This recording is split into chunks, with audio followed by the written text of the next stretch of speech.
ever watched a video where text moves smoothly? Sometimes you see a video where he has a small zoom in and zoom out, or sometimes the text grow from a very small place and grow to a bigger one. So today I am going to show you how you can use keyframe and easily navigate with it without facing any difficulty.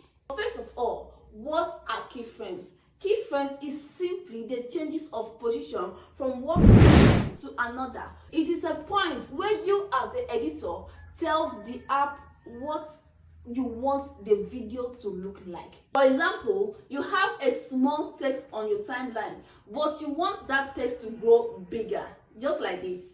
So where can you find keyframe in your editing app?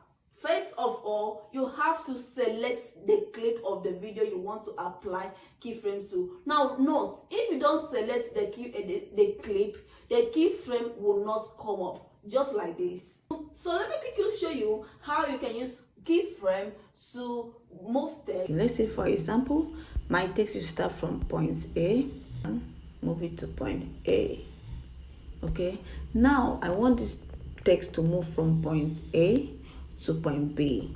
Now this is my playhead, and notice again, this is where it is. If you don't highlight it like this, the keyframe here will not come on. Okay, let's say, for example, I've removed the highlight, the keyframe is not there. But once you highlight the object, anything you want to keyframe, you highlight it first, the keyframe will come up.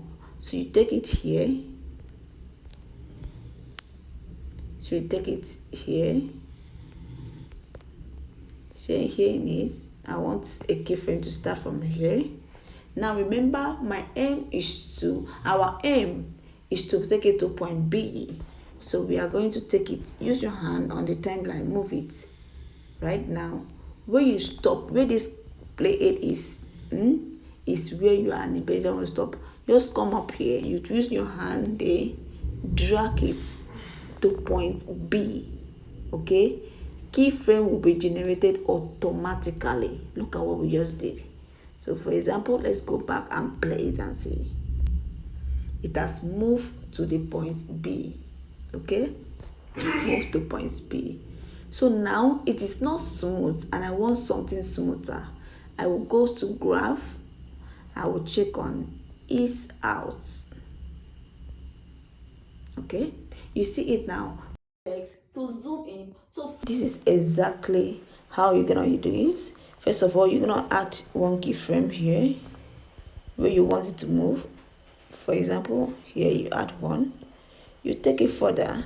For to zoom out, you click on the preview. My hand is here. Drag it this way. Okay, let's play it. It's a small zoom out now.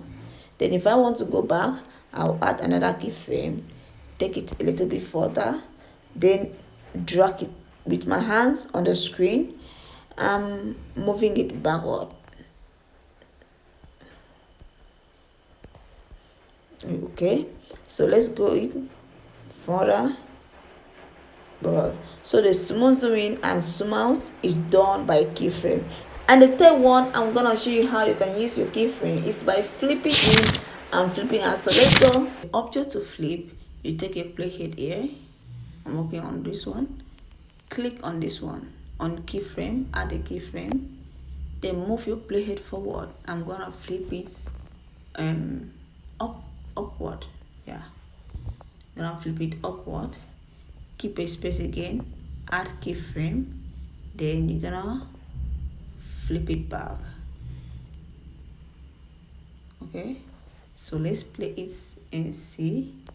We have something like this and we have something like this. So this is the gently growing of the text. This one, I want my text to grow, so I will use my hand. Use your hand on the screen. Use it to reduce it to a very small distance. Please look at what I'm doing. Let it go ahead. Add a keyframe.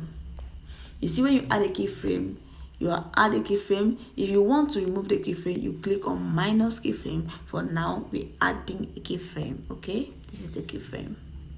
add a keyframe. You take your playhead, which is this long one, to where you want to animate to. Let's say we are going forward here. So right now, I'll place my hand back on the text on my timeline. I'll drag it gently, gently, gently. Let's go. Play it.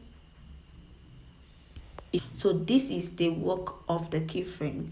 Once you understand this, you can animate any video you see online. Any video you see people animate, copy that video, use the simple tricks that I've shown you to animate your own video. So if this video finally makes keyframe to become easy to use for you, give this video a thumb up. Don't forget to subscribe and follow me for more editing tips, and let me know which other editing tools do you want me to review for you.